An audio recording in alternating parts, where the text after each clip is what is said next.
ফরিদগঞ্জে আচারের লোভ দেখিয়ে প্রতিবন্ধী নারীকে ধর্ষণের চেষ্টা। চাঁদপুরের ফরিদগঞ্জ উপজেলার ১৪ নং দক্ষিণ ইউনিয়নের পশ্চিম পোয়া রনাতলী এলাকার প্রতিবন্ধী নারীকে জলপাই খাওয়ার লোভ দেখিয়ে খালি ঘরে নিয়ে ধর্ষণ চেষ্টার অভিযোগ রয়েছে ওই এলাকার সাইফুল নামের এক প্রবাসীর বিরুদ্ধে। জানা যায়, ওমান প্রবাসী সাইফুল প্রবাস থেকে দেশে ফিরে আসেন। দেশে আসলে স্ত্রীর সাথে বনিবনা না হওয়ায় ৩ সন্তান থাকার পরেও স্ত্রীর সাথে বিচ্ছেদ হয়ে যায়। ২১শে ডিসেম্বর রবিবার সকালে প্রতিবন্ধী নারীকে জলপাই আচার খাওয়ানোর লোভ দেখিয়ে সাইফুল তার বসতঘরে নিয়ে আসেন। বসতঘরের দরজা বন্ধ করে ওই নারীর সাথে অনৈতিক কাজ করার চেষ্টা করেন। ওই নারী চিৎকার করলে পার্শ্ববর্তী মানুষ এগিয়ে আসেন। পরবর্তীতে সাইফুল পালিয়ে যায়। এই ঘটনায় 999-এ কল পেয়ে ফরিদগঞ্জ থানার সাব ইন্সপেক্টর নুরুল আমিন ঘটনার স্থান পরিদর্শন করেন।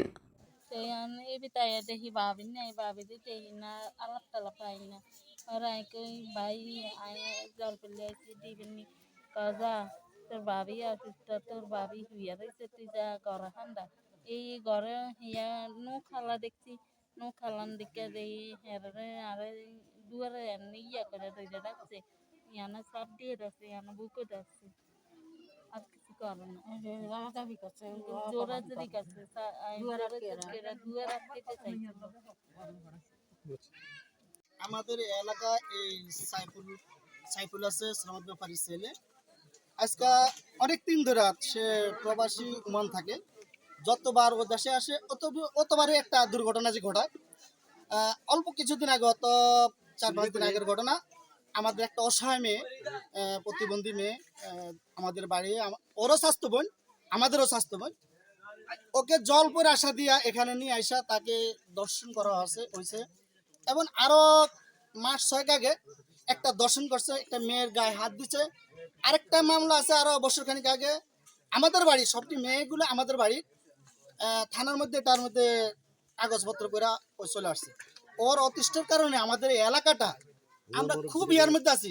মুরব্বী যারা আছেন, চার দোকানে বসে ওনারা কাজ নাই, চা খায়, ওখানে যা ওরে জুতা দিয়ে বাড়াইব, এই করব সেই করব, হাতিয়ে লওয়া যায়। গত 4-5 দিন আগের ঘটনা। আমরা তার সাথে একটা এই মেন প্রতিবাদ করার পরে ওই হাতে লাঠি নিয়ে বা দোকানের কাছে যায়, বলে যে আমরা কুত্তা ফিরিয়া থানায় পাঠাবো। আমরা মানুষ হয়ে গেলাম ওর কাছে কুত্তা। নাম কি? ওই সাইফুল, ওই সাইফুল, ওই নাম কি? সালামত ব্যাপারী। এবং আজকে আমাদের বাড়িতে ওর বড় ভাইরা সন্ত্রাস নিয়ে আইসা আমাদের 3টা ভাইকে আক্রমণ করছে। একটা ভাইয়ের নাম হইলো কবির, একটা ভাইয়ের নাম হইলো আপনার সেলিম ব্যাপারী, আরেকটা ভাই হলো নুমান। এই যে লোকটাকে এই 3টা লোকেরা সে আক্রমণ করছে। তারা 2 ভাই সন্ত্রাস নিয়ে আইসা আমার উপরে হামলা করার জন্য চেষ্টা ছিল। আরেকটা ছিল আমার চাচা জয়নালউদ্দিন, আমার নাম হাবিবুর রহমান, আমার উপরে হামলা করার জন্য। এই সালামত ব্যাপারে ছেলে সাইফুল, উনি হলো মাজারো। উনি প্রতবার বিদেশ থেকে আসে, একটা না একটা ইফটিজিং করে। ওনার নামে থানায় মামলা আছে। থানায় বৈশা, গোলঘরে বৈশা এটা একটা সমাধা হয়েছিল একটা মেয়ের ইফটিজিং করাতে, ওখানে জরিমানাও দিছে। ইদানিং বাড়িতে আসার পরে হ্যারি চাস্তো বোন, আমগো চাস্তো বোন লাগে, বিলকিস বেগম, বাপের নাম হলো হাসান আলী ব্যাপারী। এই বিলকিস বেগমের আচারের কথা বলে তার ঘরে নিয়ে ঘরের দরজা আটকে তারে মান সম্মান ইজ্জত নষ্ট করছে। এবং কি বিলকিস বেগমের নিজের মুখের কথা, যখন উনি চিল্লাফাল্লা করছে, মহিলারা আসছিল বাড়িতে, আমরা ছিলাম না, মহিলারা ওরে উদ্ধার করছে। ওটার প্রতিবাদে আমরা কিছু মানুষ আছি বাড়িতে, ওরে জিজ্ঞাসা করতে আসি। আর গত পরশুকা আমরা তারা জিজ্ঞাসা করতে আসি, আর সে আম করে ছুরিটা লিয়া যে ছুরিটা দাও দোয়ারি দেওয়াতে এলাকারও কিছু গণ্যমান্য মানুষ আছিল।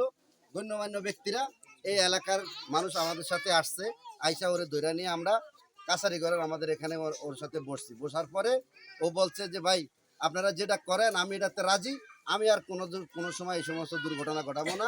এতে স্ট্যাম্প সাইন দিছে এবং সেই স্ট্যাম্পটাও আছে।